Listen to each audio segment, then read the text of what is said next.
ఇప్పటి వరకు మనం న్యూ టెస్టిమెంట్, ఓల్డ్ టెస్టిమెంట్ మొత్తం కూడా మనం నేర్చుకున్నాము. ఓల్డ్ టెస్టిమెంట్ మొత్తం. మరి ఈ రోజు నుంచి న్యూ టెస్టిమెంట్ మనం నేర్చుకోబోతున్నాము. ఈరోజు జస్ట్ ఓవర్ రివ్యూ క్లాస్.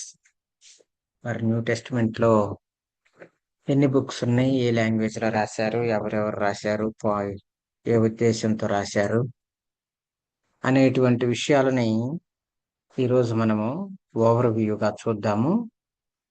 తర్వాత ఇన్ డీటెయిల్డ్ గా మనము వెళ్ళటానికి కుదురుతుంది. చిన్న ప్రార్థన చేసుకొని మనం ఈరోజు అసైన్ చేయబడినటువంటి క్లాసులోనికి, న్యూ టెస్టిమెంట్ ఓవర్ వ్యూలోనికి మనం వెళ్దాం. ప్రియులారా, పరిశుద్ధుడు మా ప్రియ పరలోకపు తండ్రి, మీకు వందనాలు, స్తుతులు, స్తోత్రం ప్రభువా. ఆయన మహోన్నతుడివి, మహాగణుడివి, మహాశక్తి కలిగిన దేవుడు నా తండ్రి, కృతజ్ఞత ఆస్తులు తెలియజేసుకుంటున్నా. రాజులకు రాజువి, ప్రభులకు ప్రభువి, ఘనమైన మహారాజు నా తండ్రి, స్తుతిస్తున్నాం, ఆరాధిస్తున్నాం, మహింపరుస్తున్నాం ప్రభువా. ఎంతైనా నమ్మదగిన దేవుడు నా ప్రభువా. పరిశుద్ధుడు పరిశుద్ధుడు పరిశుద్ధుడు అని కోట్ల కొలది దేవతల చేత నిత్యము కొని ఆడబడుతున్న దేవుడివి అయ్యా. నా ప్రభువా, కనికరం కలిగిన దేవుడివి, కృప కలిగిన దేవుడివి, దయాదాక్షిణ్యంలో కలిగినటువంటి దేవుడివి. అందుని బట్టి స్తుతిస్తున్నాం, ఆరాధిస్తున్నాం, మహింపరుస్తున్నాం ప్రభువా.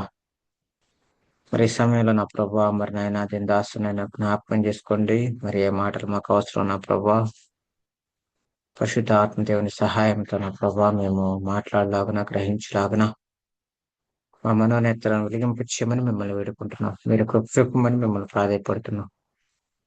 మీ చిత్తం మేము పట్ల నెరవేర్చమని మిమ్మల్ని వేడుకుంటూ మహిమ ఘనత ప్రభావములు మీకు ఆరోపిస్తూ ఎస్ఏ పరిశుద్ధనాములు ఈ ప్రార్థన మీకు సమర్పించాడు వేడుకొంచున్నాం మా ప్రియ పరలోకపు తండ్రి.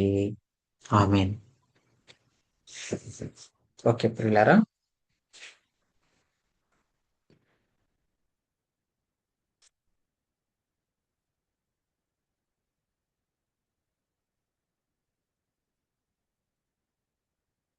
ఎస్. సో మనం చూసినట్లయితే న్యూ టెస్టిమెంట్ సర్వే, ఈ యొక్క కొత్త నిబంధనలో మనందరికీ తెలిసిన విధంగా మొత్తం ఒక 27 పుస్తకాలు,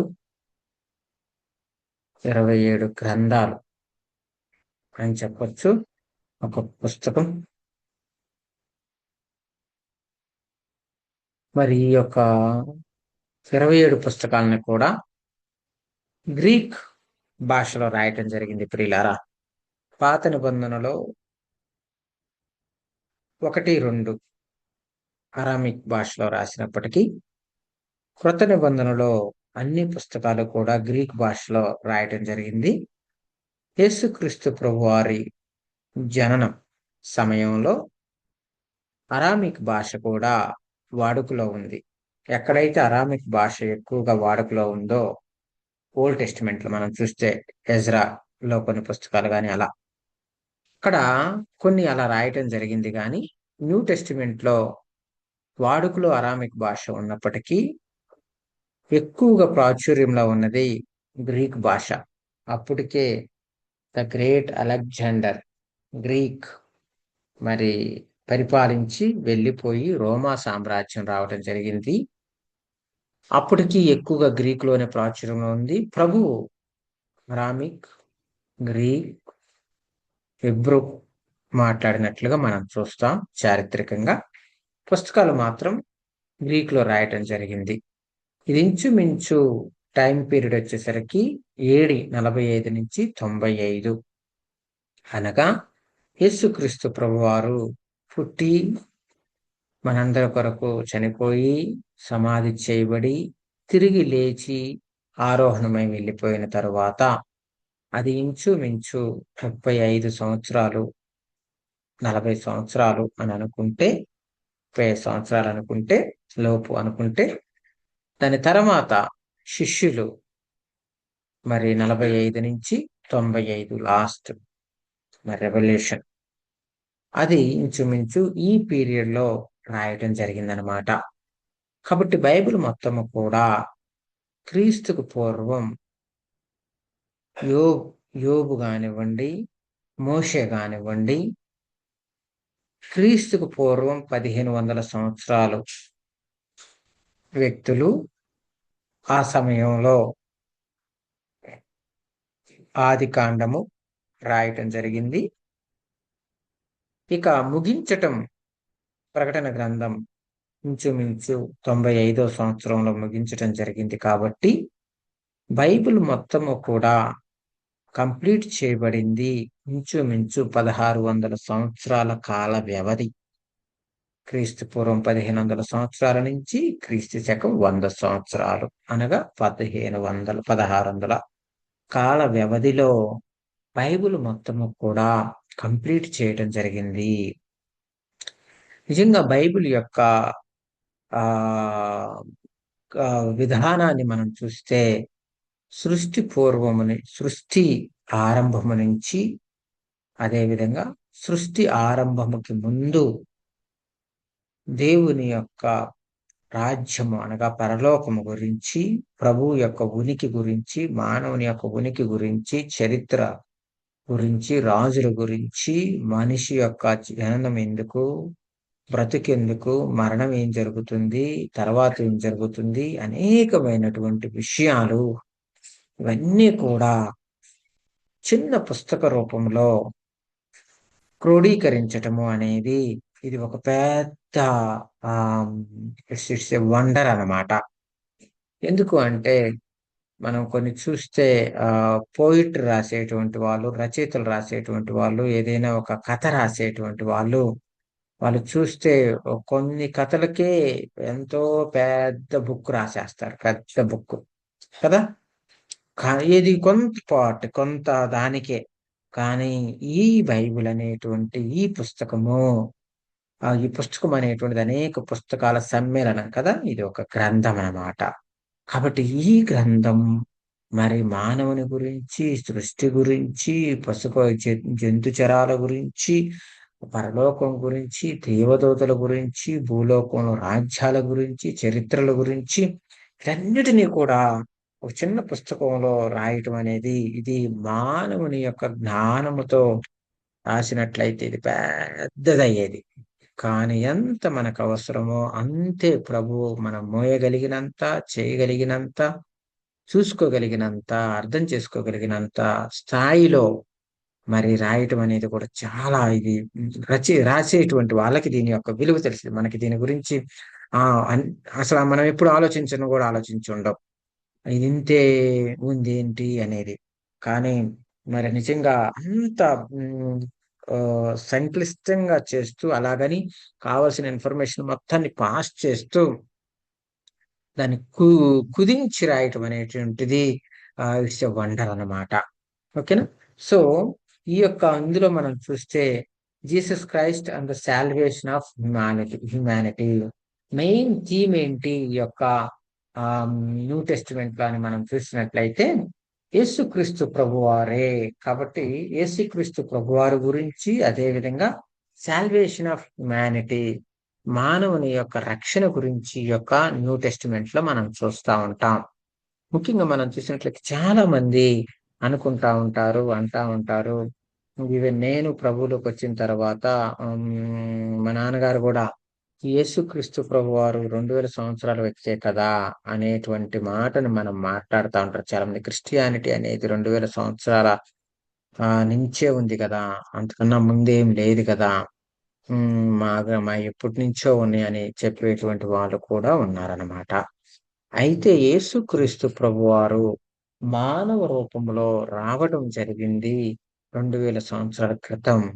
అంతకన్నా ముందే ప్రభు పరలోకంలో ఉన్నట్లుగా మనం చూస్తాం. యోహాను సువార్తలో కూడా మనం చూసినట్లయితే వారికి చెబుతూ, నేను అబ్రహాము కంటే కూడా ముందున్నటువంటి వ్యక్తిని, అబ్రహాము నా దినము చూసి సంతోషించెను అని చెబుతాం. ఆదియందు వాక్యముండెను, వాక్యము దేవుని యొద్ద ఉండెను, వాక్యము దేవుడై ఉండెను, ఆ వాక్యమే కృపాసత్య సంపూర్ణుడుగా మన మధ్యకు వచ్చును అనేది చూస్తాం. కాబట్టి వీటన్నిటిని మనం చూసినట్లయితే ప్రభువు భూమి మీదకి శరీరధారి అయి వచ్చింది 2000 సంవత్సరాలే. కానీ ఆ ప్రభువు ఉన్నవాడు అనువాడై ఉన్నాడు, ఆది అంతములు లేని వాడై ఉన్నాడనమాట. ఆదియు అంతమునై ఉన్నాడు. ఓకేనా? కాబట్టి ఇది ప్రభువు గురించినటువంటి విశ్లేషణ. సో, దీనిని మనం ఈ యొక్క న్యూ టెస్టిమెంట్‌ని ఎలా మనము విభజించొచ్చు అని మనం చూసినట్లయితే, వాటిని గాస్పల్స్‌గా, సువార్తలుగా, 4 సువార్తలు అనగా యేసుక్రీస్తు ప్రభువారు మాట్లాడినటువంటి మాటలని 4 పుస్తకాలుగా నలుగురు రచయితలు రాయటం జరిగింది. తర్వాత హిస్టరీ బుక్‌గా ఏంటి అంటే, మనం పాత నిబంధనలో చూసాం గదా! హిస్టరీ బుక్స్ ఏంటేంటి? యెహోషువ కదా! రాజుల గ్రంథాలు, దినవృత్తాంతుల గ్రంథాలు, ఎజ్రా, నెహెమ్యా, ఎస్తేరు ఇవి మనము హిస్టరీ బుక్స్‌గా మనం చూసాము. మరి ఇక్కడ మనం చూసినట్లయితే న్యూ టెస్టిమెంట్‌లో హిస్టరీ బుక్ ఏంటి అంటే అపోస్తల కార్యాలన్నమాట. Early church. కాబట్టి దాన్ని హిస్టరీ బుక్‌గా విభజించడం జరిగింది. తర్వాత ఎపిస్టల్స్ అనగా పత్రికలు, టీచింగ్స్ అండ్ డాక్ట్రిన్స్ ఇందులో మెయిన్‌గా ఉంటాయి. తర్వాత రెవల్యూషన్, ప్రొఫెసీ బుక్‌గా రెవల్యూషన్ బుక్‌ని ఎండ్ టైమ్స్ గురించినటువంటి ఏం జరుగుతుంది, ఏంటి అనేటువంటి విషయాలన్నీ కూడా రెవల్యూషన్. కాబట్టి దీనిని ఎలా డివిజన్ చేశారంటే గాస్పెల్ బుక్స్ గాను, హిస్టరీ బుక్స్ గాను, ఎపిస్టల్స్ పత్రికలు గాను, ప్రొఫెసైజింగ్ బుక్స్ అనగా రెవల్యూషన్. కాబట్టి దీనిని 4 రకాలుగా విభజించారు. ఓకేనా? పాత నిబంధన కూడా అంతే కదా! పంచకాండాలు గాను, చరిత్ర పుస్తకాలు గాను, కావ్యకాండాలు గాను, ప్రవక్తల గ్రంథాలు గాను 4 రకాలుగా విభజించారు గదా! అలానే దీనిని కూడా 4 రకాలుగా విభజించారనమాట. ఇక దీనిని మనం చూసినట్లయితే the gospels Matthew, Mark, Luke, John దీనిని గాస్పల్ బుక్స్‌గా అంటారనమాట. మెయిన్ పర్పస్ ఏంటి అంటే to present Jesus Christ, his life, ministry, death and resurrection. కాబట్టి యేసుక్రీస్తు ప్రభువారి గురించినటువంటి విషయాలన్నీ కూడా మనకి 4 పుస్తకాలలో మనం చూడగలము. అయితే మాథ్యూ ఎందుకు ఈ 4 రాయాల్సొచ్చింది? ఒకటి సరిపోదా? అని మనం చూసినట్లయితే, నలుగురు వ్యక్తులు దీనిని రాశారు. 4 వ్యక్తులు కూడా మరి 4 వ్యక్తులు కూడా ఒక్కొక్క పర్పస్ తోటి రాసినట్లుగా మనం చూస్తాము. ఏంటి అంటే మాథ్యూ మరి జీసస్ యాజ్ ఎ కింగ్ అనేటువంటి ఉద్దేశంతో దానిని హైలైట్ చేస్తూ రాశారు. మాథ్యూ లేవీయుడు, టాక్స్ కలెక్టర్ మనందరికీ తెలుసు. మరి ఈ వ్యక్తి జ్యూస్‌ని మెయిన్‌గా టార్గెట్ చేస్తూ, వారికి మరి యేసుక్రీస్తు ప్రభువారిని యూదులే కదా కావాలని సిలువ వేసి చంపారు. మరి ఈ రోజుటికి యూదులు ఇజ్రాయెల్ దేశంలో మరి వాళ్ళు ప్రభువుని నమ్మరనమాట. మనం ఇజ్రాయెల్ గురించి ప్రార్థన చేస్తున్నాం. మంచిదే. ఇజ్రాయెల్ గురించే కాదు, ప్రపంచ దేశాలన్నిటి గురించి కూడా మనం ప్రార్థన చేయాలి. కాబట్టి ఇప్పటికీ యూదులు యేసుక్రీస్తు ప్రభువారిని నమ్మరు. ఇంకా మెస్సయ్య వస్తాడు, మాకు రాజ్యం స్థిరపరుస్తాడు, మేము రాజుగా ఆయన ఉంటాడు, మేము ఆయన కింద ప్రపంచాన్ని ఆళ్తాం. ఇంత లోకపరమైనటువంటి ఆలోచనలే తప్ప ఆత్మీయమైనటువంటి ఆలోచనలు అనేటువంటిది మరి యేసుక్రీస్తు ప్రభువారు వచ్చారే, నా కొరకు ప్రాణం పెట్టాడు, మా పితరులు ఆయన్ని చంపారు, మేము విశ్వసించాలి అనేటువంటి ఆలోచన ఈ రోజుటికి లేదనమాట. మరి ఇంకా మనం చూసినట్లయితే మరి ఎంతవరకు మనం దీన్ని కామెంట్ చేయాలో మనకు తెలీదు గానీ, ఇంకా యుద్ధాలు మరి మనం చూస్తా ఉన్నాం ప్రస్తుతానికి. మరి శత్రువులు ఈళ్ళ మీదకి రావటం వలనో, మరి వీళ్ళే ముందు వాళ్ళ మీదకి వెళ్ళటము, ఇవన్నీ ఇంకా రూట్స్‌లోకి మనం వెళ్ళలేం కానీ, కాబట్టి ఒక మనిషిని చంపటం అనేటువంటిది బైబిల్ సమర్థించటం లేదు. అది కదా! సో, ఆ విధంగా యూదులు మరి ఆ రోజు యేసుక్రీస్తు ప్రభువారిని చంపారు. తెస్సలోనికీయులకు రాసిన పత్రికలో కూడా మనం చూస్తాము. యూదులు తమ పాపములను సంపూర్తి చేసుకుంటా ఉన్నారంట. పాపాలను సంపూర్తి చేసుకుంటున్నారు. కాబట్టి మాథ్యూ ఏంటంటే వారికి మరి అయ్యా! యేసుక్రీస్తు ప్రభువారు మన యూదుడే అని అబ్రహాము వంశావళి నుంచి మనం అబ్రహాము తండ్రి, అబ్రహాము పిల్లలము, అబ్రహాము మా పితరుడు అని మనం అనుకుంటున్నాం కదా! ఆ అబ్రహాము వంశం నుంచే వచ్చాడయ్యా అని చెబుతూ అబ్రహాము నుంచి వచ్చినటువంటి ఆ జీనియాలజీని మొత్తం రాస్తూ, ఇదిగో ఆ వ్యక్తే, ఆ కింగే, ఆ మెస్సయ్య అనే ఈ యేసుక్రీస్తు ప్రభువారు మనకి, మీకు తెలియక ఆయనని సిలువ వేశారు కాబట్టి, ఇప్పుడు ఆయనని మీరు విశ్వసించినట్లయితే మీరు రక్షణ పొందుకుంటారు అని మరి జ్యూస్ ఆడియన్స్ టార్గెట్ చేస్తూ మత్తయి రాయటం జరిగిందనమాట. ఈజ్ ద కింగ్, వచ్చాడు. ఇప్పుడు ఏమనుకుంటున్నారు వీళ్ళు? మెస్సయ్య వస్తాడు, is the ruler, is the king అని మన యొక్క యూదులు ఇప్పటికి ఇజ్రాయిలు అనుకుంటా ఉన్నారనమాట. అక్కడికెళ్ళి సువార్త చెప్పే వాళ్ళని కొడతా ఉన్నారు యూదులే. కాబట్టి యూదా మతం వేరు, క్రిస్టియన్ మార్గం వేరు. మనం క్రిస్టియన్ మార్గంలో ఉన్నాము. మనం ఏ మతంలో లేము. ఏ మతానికి మనము వ్యతిరేకం కాదు, సానుకూలం కాదు. ఏది వాస్తవమో దానికి మాత్రమే మనము మొగ్గు చూపేటువంటి వాళ్ళమై ఉండాలి. నిష్పక్షపాతముగాను, పక్షపాతం లేని వారుగాను ఉండాలి. ఓకేనా? సో కీవర్డ్ వచ్చేసరికి మరి కింగ్డమ్ గురించి, రాజ్యం గురించి రాయటం జరుగుతా ఉంది. అదేవిధంగా జీనియాలజీ ఫ్రమ్ అబ్రహాము నుంచి మనం చూస్తామన్నమాట. మరి కీవర్డ్స్ మనం చూసినట్లయితే మత్తయి సువార్త 6వ అధ్యాయం 33వ వచనం మనం చూసినట్లయితే, మీరు మొదట నా నీతిని, నా రాజ్యమును వెతుకుడి, అప్పుడు అవన్నీ మీకు అనుగ్రహించబడను. కాబట్టి రాజ్యం, రాజ్యం, రాజ్యం, త్వరలో ఒక రాజ్యం. ఈ రాజ్యం గురించే కదా ఇప్పుడు కొట్టుకుంటున్నారు, అవునా? ఆధిపత్యం కోసమే కదా కొట్టుకుంటున్నారు, యుద్ధాలు జరుపుకుంటున్నారు. భూభాగం గురించే కదా యుద్ధాలు జరుపుకుంటున్నారు, అవునా? కాబట్టి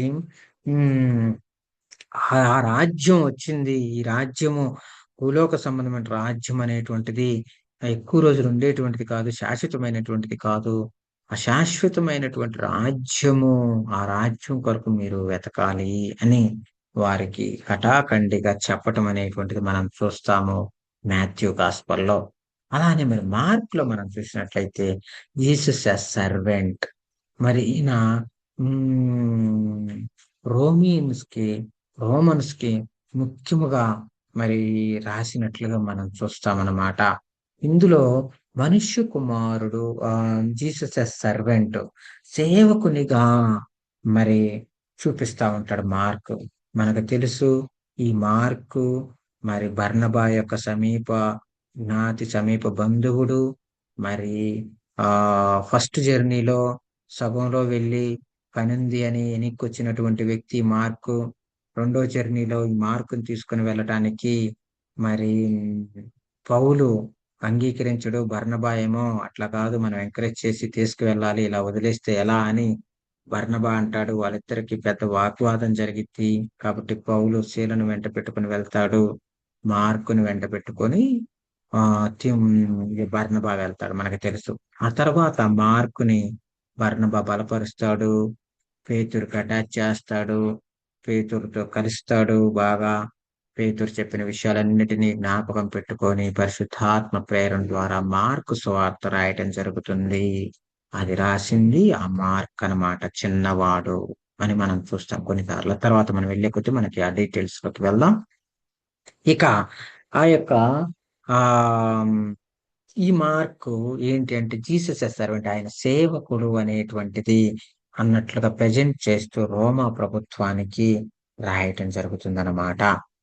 అయితే ఫోకస్ ఆన్ యాక్షన్స్, యేసుక్రీస్తు ప్రభువారు ఎలా మరి యాక్షన్స్, పనుల్లోనికి వచ్చాడు అనేటువంటిది, ప్రతిదానికి ఎలా ఇమ్మీడియట్ గా రెస్పాండ్ అవుతారు అనేటువంటిది ఇందులో మనం చూస్తాము.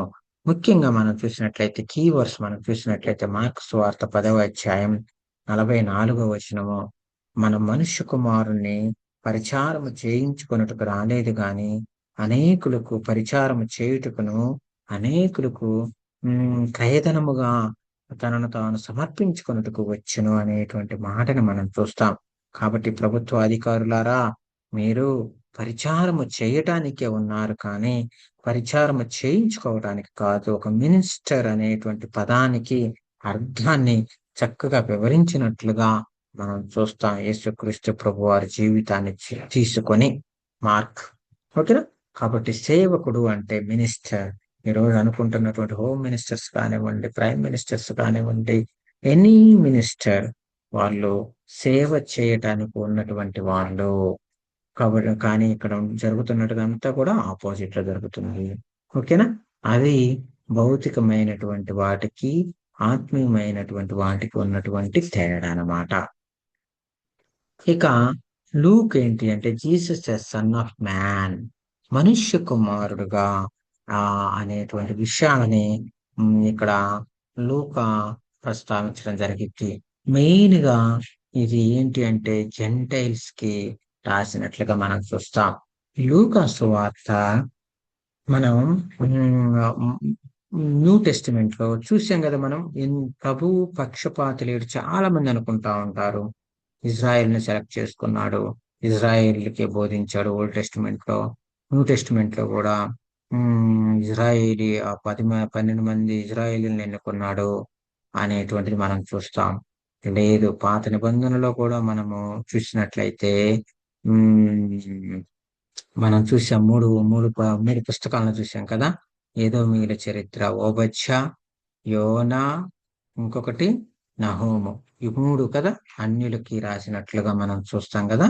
ఇక్కడ కూడా అన్యుల చేత రాయబడినటువంటి పుస్తకము లూకా మరియు అపోస్తలుల కార్యములు కూడా ఈ లూకానే రాసినట్లుగా మనం చూస్తాం. కాబట్టి న్యూ టెస్టిమెంట్ లో యూదులు కాకుండా రాసినటువంటి పుస్తకాలు 2 పుస్తకాలు రిటన్ బై జెంటైల్ అన్నమాట. లూక్. కాబట్టి ఇది జెంటైల్స్ కి రాశాడు ఇతను. మరి జెంటైల్స్ మీద భారం కలిగినటువంటి వ్యక్తి కదా. ఆ బ్యాక్గ్రౌండ్ నుంచి వచ్చేసరికి నా జనులు కూడా నశించిపోతున్నారు అని నేను ఎలా అర్థం చేసుకున్నానో అది అర్థం చేసుకోవటానికి, ఇతరులు కూడా ఈజీగా అర్థం చేసుకోవటానికి సింపుల్ గా మరి జెంటైల్స్ కి రాసినట్లుగా మనం చూస్తాం. మరి ఇందులో మనము ఇన్ డీటెయిల్డ్ గా యేసుక్రీస్తు ప్రభు వారి జననము అన్నిటినీ మరి ఇన్ డీటెయిల్డ్ గా రాయటం, ఒక ఆర్డర్ లో రాయటం అనేటువంటిది మనం చూస్తాం. అదే విధంగా కంపాషన్, మరి కనికరం కలిగి జీవించటం అనేటువంటిది మనం చూస్తాం అన్నమాట. మరి ఇందులో ముఖ్యంగా కీవర్డ్స్ మనం చూసినట్లయితే లూకా సువార్త 19వ అధ్యాయము 10వ వచనంలో మనం చూసినట్లయితే, ప్రియులారా, నశించిన దానిని వెదక రక్షించుటకు మనుష్య కుమారుడు వచ్చినను అనేటువంటి మాటని మరి మెయిన్ గా కీవర్డ్స్ గా మనం చూస్తాం. కాబట్టి యేసుక్రీస్తు ప్రభువారు నశించిన దానిని వెదక రక్షించడానికి వచ్చాడనమాట. ఓకేనా? Jesus as son of God గా మరి యోహాను సువార్తలో మెయిన్ గా మరియు జాన్ దీన్ని రాయటం జరిగింది అనమాట. దేవుని కుమారుడు, ఫోకస్ ఆన్ డివినిటీ. ఆ 3 పుస్తకాలు ఒక ఎత్తు, జాన్ పుస్తకం ఒక ఎత్తు అనమాట. దీనిని ఆ మూడిటిని సిమిలర్ గా ఉంటాయి కాబట్టి సినాప్టిక్ గాస్పల్స్ అంటారు. ఇది కొద్దిగా ప్రభువు యొక్క డివినిటీ అనగా పరలోకము నుంచి అనేటువంటిది మనం చూస్తాం అనమాట. ఆ 3 భూలోకానికి వచ్చిన తర్వాత సిమిలర్ గా ఉండేటువంటివి మనం చూస్తాం, కానీ ఇది డివినిటీ గురించి మనం ఎక్కువ చూస్తాం. కాబట్టి ఇందులో 7 ఐలు ఉంటాయి. I am the way, I am the నేనే మార్గము, సత్యము, జీవము, నేనే పునరుత్థానము, నేనే ద్రాక్షావళిని, నేనే జీవాహారము అనేటువంటివన్నిటినీ కూడా ఇక్కడ మనం చూస్తాం.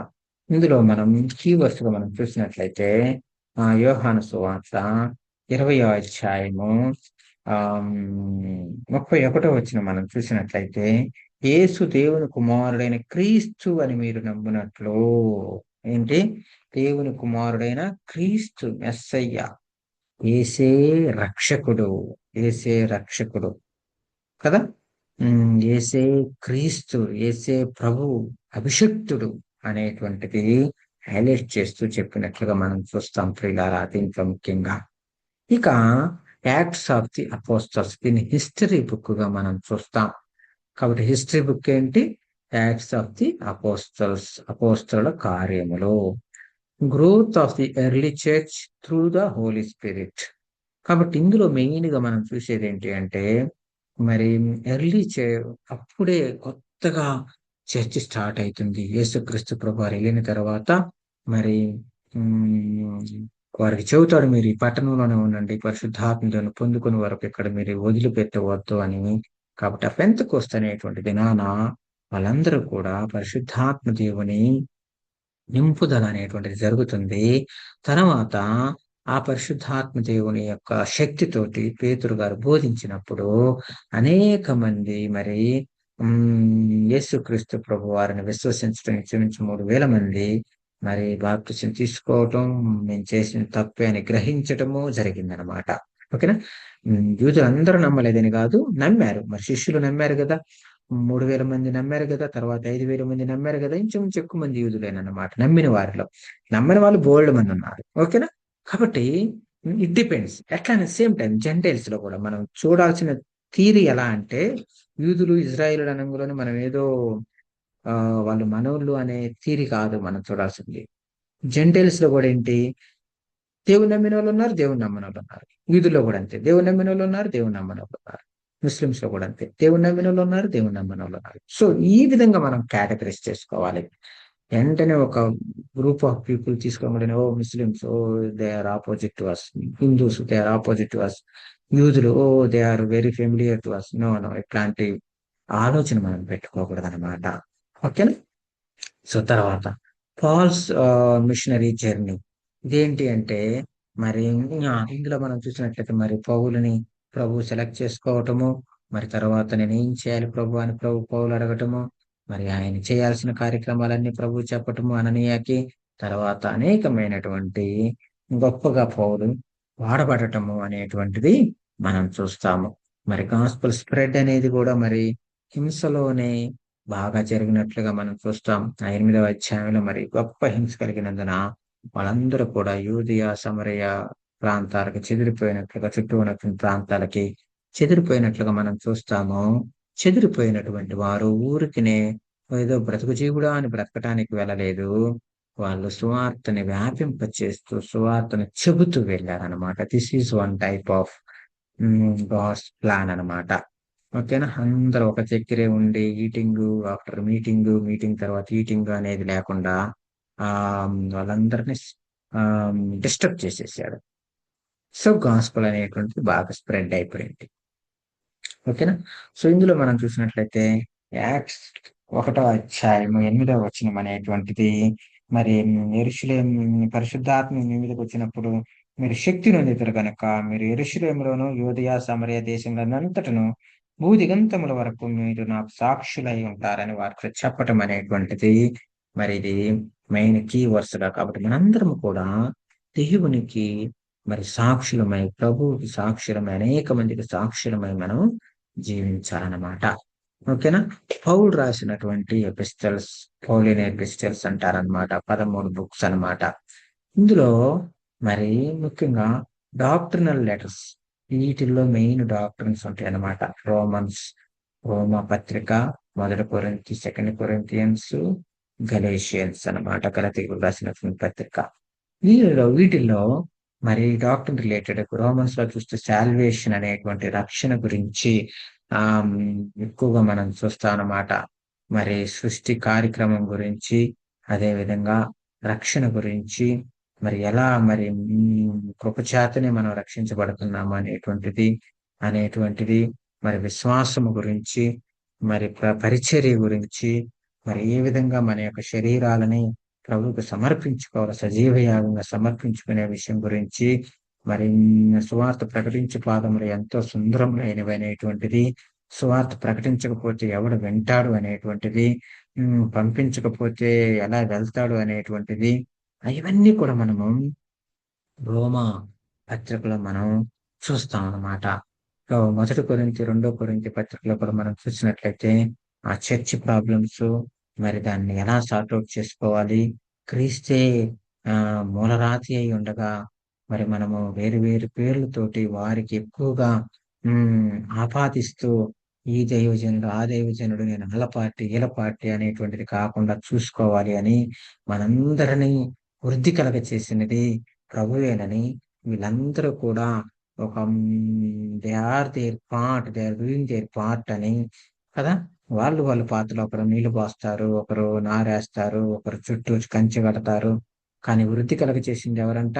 వాళ్ళందరిని పంపించింది ఎవరంట? ప్రభువేననమాట. కాబట్టి ప్రభువుకు ప్రాధాన్యత ఇవ్వాలి గానీ మీరు మనుషులను బట్టి కొట్టుకోకూడదు అని మరి జారత్వం గురించి, మరి రాకడ గురించి అనేకమైనటువంటి విషయాలని మరి మొదటి, రెండో పత్రికలలో మనము చూస్తామనమాట. ఇక గలేషియన్స్ జస్టిఫికేషన్ బై ఫెయిత్, మరి విశ్వాసముతో జీవించాలి అని అబ్రహాం సంతానం కానివ్వండి, మరి మనందరము ప్రభువుని ధరించుకొని ఉన్నాము అని. ఇక పాత నిబంధనల ఎపోదు వస్త్రాలు అలాంటివి కాకుండా ఇప్పుడు మనం అంతా క్రీస్తుని ధరించుకొని ఉన్నాము అని, మరి ఆత్మ ఫలాల గురించి వీటన్నిటి గురించి కూడా మనము గలతీయులకు రాసినటువంటి శరీర కార్యాలేంటి, ఆత్మ కార్యాలేంటి, ఆత్మ ఫలాలేంటి అనేటువంటి అనేక విషయాలని కూడా మనము గలేషియన్స్ పత్రికలో మనము చూడటం జరుగుతుందన్నమాట. ఇక తర్వాత యేసు పౌలు గారు ప్రిజన్ అనగా జైల్లో ఉండి రాసినటువంటి లెటర్స్ అన్నమాట ఇవి. కదా, జైల్లో ఉండి రాసినటువంటి లెటర్స్. అందుకనే ఒక దగ్గర తిమోతికి రాసినటువంటి పత్రికలో ఒక మాట అంటాడనమాట. నేను బంధింపబడి ఉన్నప్పటికీ సువార్త బంధింపబడలేదు అంటాడు. కాబట్టి సువార్త మనుషులను బంధిస్తారేమో కానీ సువార్తను బంధించడము ఇట్ ఈస్ ఇంపాసిబుల్ అన్నమాట. కాబట్టి పౌలును బంధించారు, కానీ పౌలు సువార్తను బంధించలేదు. సువార్త జైల్లో నుంచి కూడా 4 పత్రికలు రాశాడనమాట. అనేక మందిని జైల్లో ఉండే ఆయన పరామర్శించాడు, రక్షణలను తీసుకొని వచ్చాడు. సో మనసుంటే మార్గం ఉండిద్ది అన్నట్లు మరి పౌలు గారు ఇంకా అయిపోయిందిలే నా పని, శుభ్రంగా రెస్ట్ తీసుకున్నా జైల్లో అని అనుకోలేదు. కానీ చక్కగా వారికి అక్కడి నుంచి కూడా ఎఫెసియన్స్‌కి రాశాడు, ఫిలిప్పియన్స్‌కి రాశాడు, కొరింథియన్స్‌కి రాశాడు. కొలిస్‌లో ఉంటున్నటువంటి సంఘ పెద్దే ఫిలోమోన్ అన్నమాట. ఈ ఫిలోమోనుకు కూడా రాశాడు. కాబట్టి ఈ ఫిలోమోను కిందకు రాశాడంటే ఇది ఓనేసిము. దాని గురించి ఇన్ డీటెయిల్‌గా మనం రాసుకోవచ్చు, చెప్పుకోవచ్చు. ఓనేసిము మరి ఫిలోమోన్ దగ్గర నుంచి వెళ్ళిపోయి పౌలు దగ్గర చిక్కుబడి అక్కడి నుంచి రక్షణలోనికి వచ్చి మరలా అదే ఓనేసిము చేత ఫిలోమోనికి లెటర్ పంపిస్తాడనమాట. ఫర్‌గివ్‌నెస్ గురించి, రీకన్సిలియేషన్ గురించి అందులో రాయటం జరుగుతుంది. ఓకేనా. కొలస్సీలోకి వచ్చి కొలస్సియన్స్‌కి మరి ఫిలోమోనులో ఇంట్లోనే జరిగేది కొలస్సీ సంఘం అనమాట. ఓకేనా. ఇందులో సుప్రిమసీ ఆఫ్ క్రైస్ట్, దేవుని యొక్క దైవత్వం గురించి, క్రీస్తు దైవత్వం గురించి, అన్ని ఆయన యందు గుప్తములై ఉన్నవి అనేటువంటి గురించి మరి అనేకమైనటువంటి యేసుక్రీస్తు ప్రభువారి యొక్క సుప్రిమసీ ఇందులో మనకి కనపడిద్దనమాట. అదే విధంగా ఫిలిప్పియన్స్‌లో మనం చూసినట్లయితే మరి ఏ విధంగా ఫిలిప్పియన్స్ పౌలు గారికి సహాయం చేశారో, మరి అదే విధంగా మరి ఆ సఫరింగ్స్‌లో కూడా ఏ విధంగా ఉండాలో, మరి ఎలా ఆనందించాలో, ఎలా ప్రతి విషయాన్ని ప్రార్థన, విజ్ఞాపనల ద్వారా దేవునికి తెలియచేయాలో, ఐక్యంగా కలిసిమెలిసి ఉండాలో, శత్రువు ఎదిరించేటువంటి వారికి ఏకభావముతోటి ఎలాగ సమాధానం చెప్పాలో అనేటువంటి విషయాలన్నిటినీ కూడా ఫిలిప్పీలకు రాసినటువంటి పత్రికలో మనం చూస్తాం. అదే విధంగా ఎఫెసీయులకు రాసినటువంటి పత్రికలో మనం చూసినట్లయితే church as body of Christ. మరి ఎఫెసీయులకు రాసిన పత్రికలో మనం చర్చ్ అనేటువంటిది యేసుక్రీస్తు ప్రభువారి యొక్క శరీరము అనేటువంటిది మనం చూస్తాం.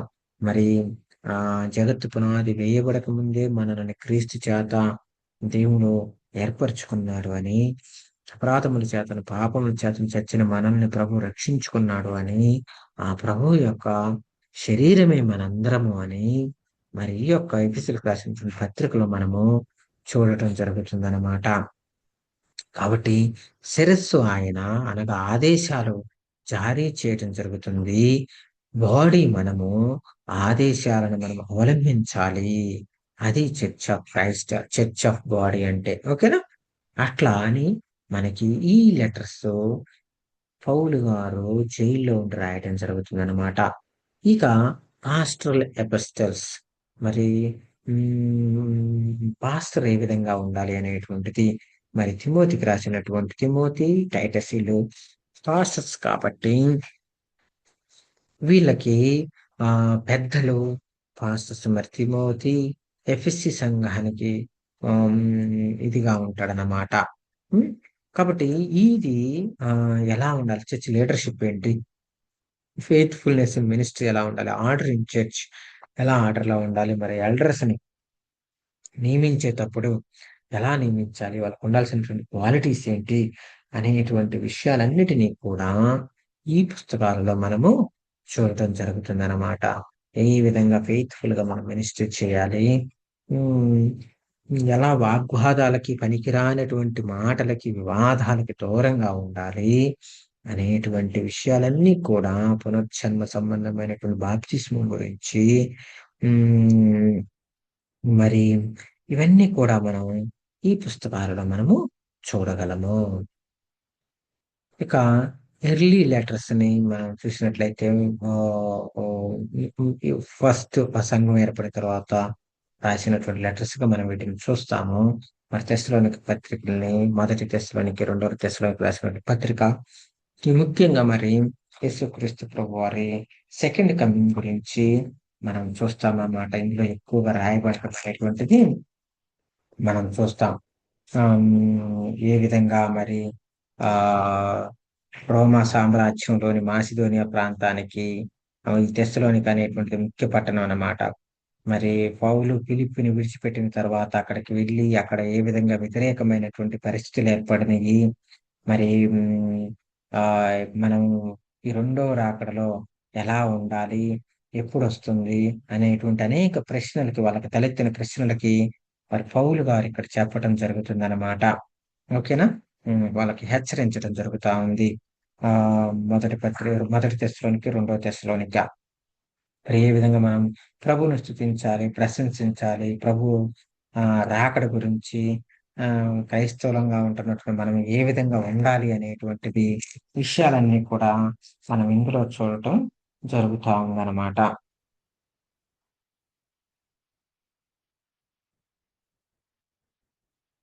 ఇక తర్వాత ఈ జనరల్ ఎపిస్టల్స్ అనేటువంటిది మనం చూస్తాం. ఇవి జనరల్ గా రాయటం జరుగుతుంది. హెబ్రీయులకు రాసినటువంటి పత్రిక కానివ్వండి, యూదా పత్రిక కానివ్వండి, పేతురు రాసినటువంటి పత్రికలు కానివ్వండి, యోహాను రాసినటువంటి పత్రిక కానివ్వండి, యూదా రాసినటువంటి యాకోబు, యూదా రాసినటువంటి పత్రిక కానివ్వండి, వీటిని 5 జనరల్ ఎపిస్టల్స్ గా మనం చూస్తాం అన్నమాట.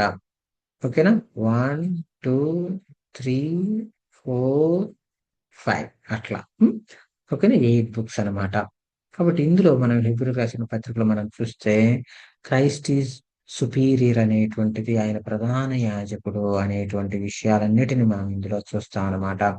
అదేవిధంగా జేమ్స్ లో మనం చూసినట్లయితే మరి ఫెయిత్ వర్క్స్ ఓన్లీ శ్వాస మాత్రమే కాదు, క్రియలతో కూడినటువంటి విశ్వాసం ఉండాలి. క్రియలు లేకుండా విశ్వాసం ఉంటే అది మృతంతో కూడినది అనేటువంటిది మనం చూస్తామన్నమాట.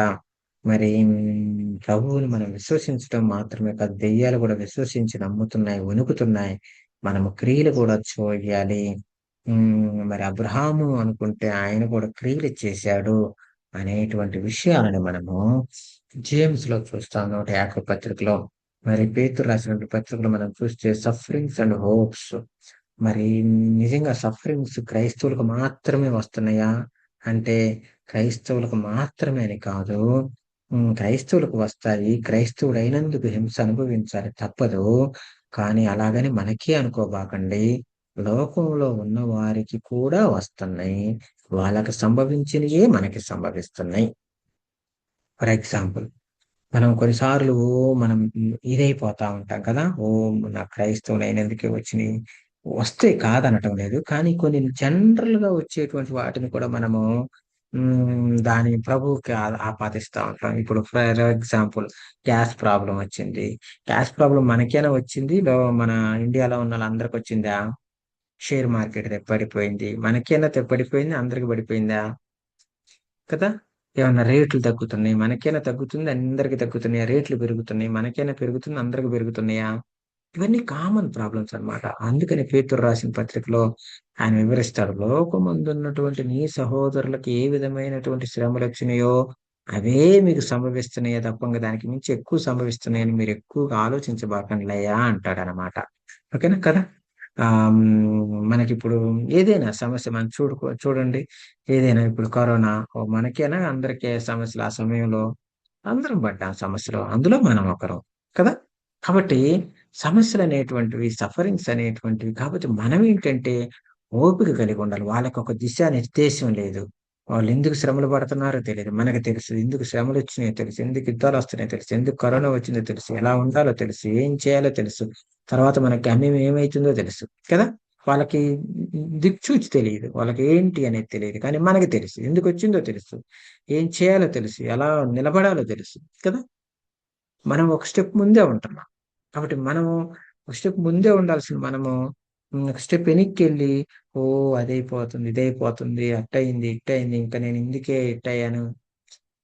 అట్లా కాదనమాట. అందుకని అంటాడు, "లోకమందున్న మీ సహోదరులకు ఏ విధమైన శ్రమలు సంభవిస్తున్నాయి, అయ్యే మీకు సంభవిస్తున్నాయి తప్ప అంతకు మించి ఎక్కువేం సంభవించటం లేదు. కొద్దిగా జాగ్రత్తగా ఉండండి" అని చెబుతాడనమాట. ఇప్పుడు ఫాల్స్ టీచర్స్ గురించి కూడా వాళ్ళకి చెబుతాడనమాట. మరి ఏ విధంగా మరి ఫాల్స్ టీచర్స్ వస్తారు? హౌ టు ఐడెంటిఫై అనేటువంటిదన్నీ కూడా మనకి పత్రికలో మనం చూడటం జరిగిద్దనమాట. ఓకేనా? ఇక మొదటి యోహాను, రెండో యోహాను, మూడో యోహాను పత్రికలివి. ఈ పత్రికలో మనం చూసినట్లయితే లవ్ గురించి అండ్ అష్యూరెన్స్ గురించి మనం చూస్తాం. మరి నిజంగా దేవుడు ప్రేమామయుడై ఉన్నాడు. ప్రేమ స్వరూపి కదా! మరి జాన్ గారు అంత డివినిటీ గురించి ఎక్కువగా మరి మాట్లాడుతున్నట్లుగా మనం చూస్తాం. దేవుడు ప్రేమ స్వరూపి అనేటువంటిది కాబట్టి మనం గూడా ప్రేమ చూపాలి అని మరి ప్రేమ లేకుండా మనము సహోదరుని మనం ద్వేషించినట్లయితే మనం వ్యర్థులము అని, నరహంతకులము అని, నరహంతకుని దగ్గర నిత్య జీవము ఉండదు అని అనేకమైనటువంటి విషయాలను మనం మొదటి పత్రికలో మనం చూస్తాం కదా! హ్మ్. కాబట్టి ప్రేమే అన్నిటికీ మూలము అనేటువంటిది ఆజ్ఞ అతిక్రమము వాటన్నిటిని గురించినటువంటి విషయాలని మరి వెలుగులో ఎలా నడుచుకోవాలి అనేటువంటి విషయాలని వెలుగులో నడుచుకున్నప్పుడు మనం ఏ విధంగా ప్రేమ కలిగి ఉంటామనేటువంటి విషయాలని మనము మొదటి పత్రికలో మనం చూస్తాము. తర్వాత రెండో పత్రికలో మనం చూసినట్లయితే మరి ట్రూత్ గురించి మరి వాళ్ళకి ఏ విధంగా అక్కడ అమ్మగారికి మెయిన్‌గా అనేటువంటి ఒక ఆమె ఉంటుంది. వాళ్ళ గురించి మరి అబద్ధ బోధకుల గురించి వీటి గురించి మనకి కొన్ని వార్నింగ్స్ సత్యం గురించి నడుచుకోవటం ఎట్లా అనేటువంటిది వాటి గురించినటువంటి కొన్ని విషయాలను మనము రెండో పత్రికలో చూస్తామనమాట. మూడో పత్రికలో గాయి అనేటువంటి సంఘ పెద్దకు మరి పెద్దగా పేర్కొంటూ అతనికి రాయటం జరిగిద్దనమాట. మరి అతన్ని అభినందించడము దియోత్రెఫే పట్ల మరి దియోత్రెఫే ఎట్లా హ్మ్.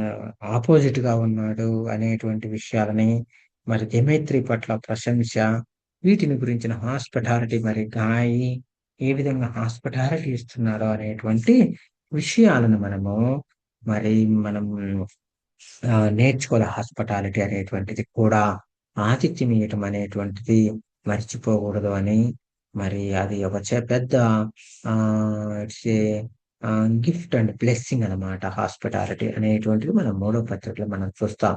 తర్వాత యూదా రాసినటువంటి పత్రిక మనం చూసినట్టయితే మరి యూదా ఏ యూదా? యేసుక్రీస్తు ప్రభువారి తమ్ముడనమాట.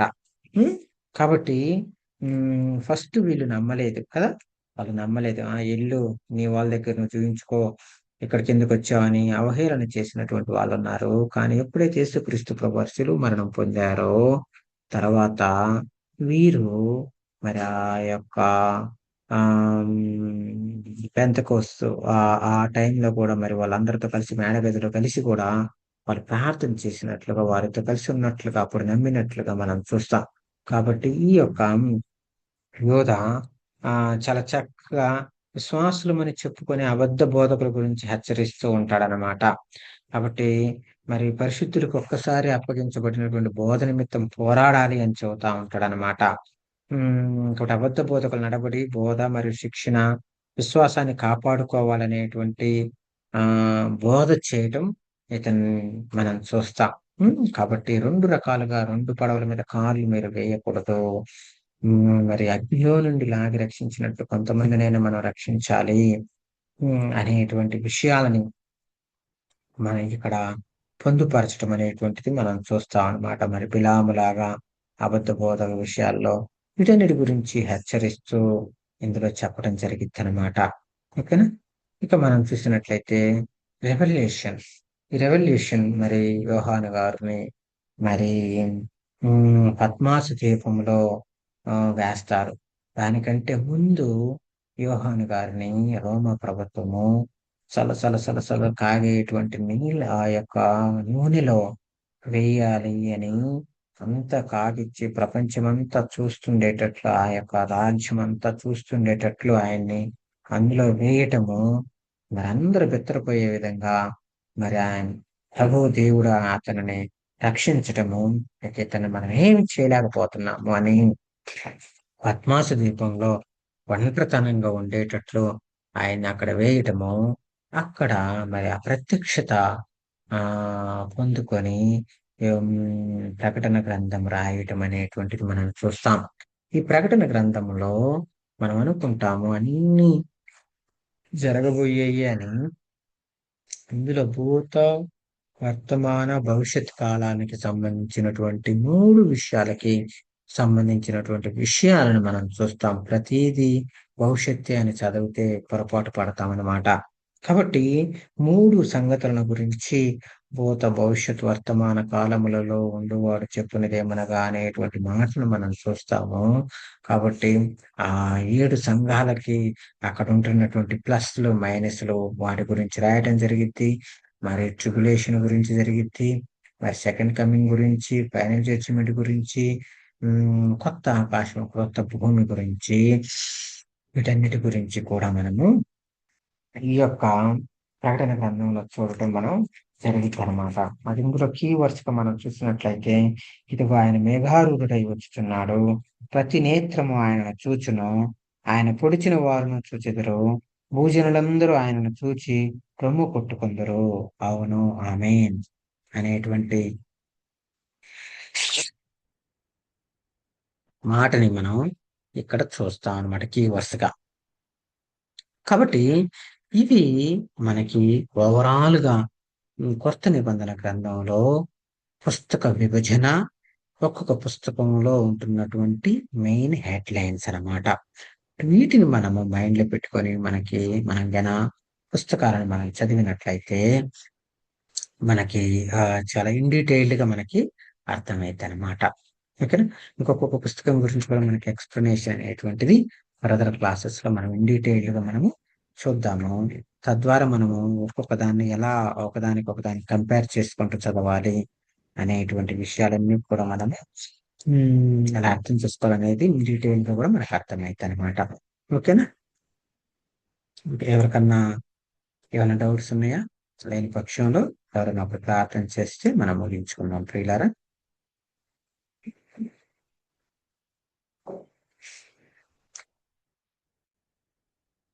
ఏమైనా డౌట్స్ ఉన్నాయా?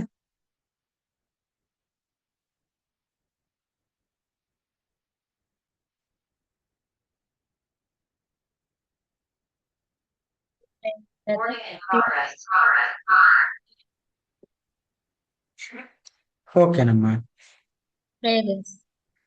ఎస్.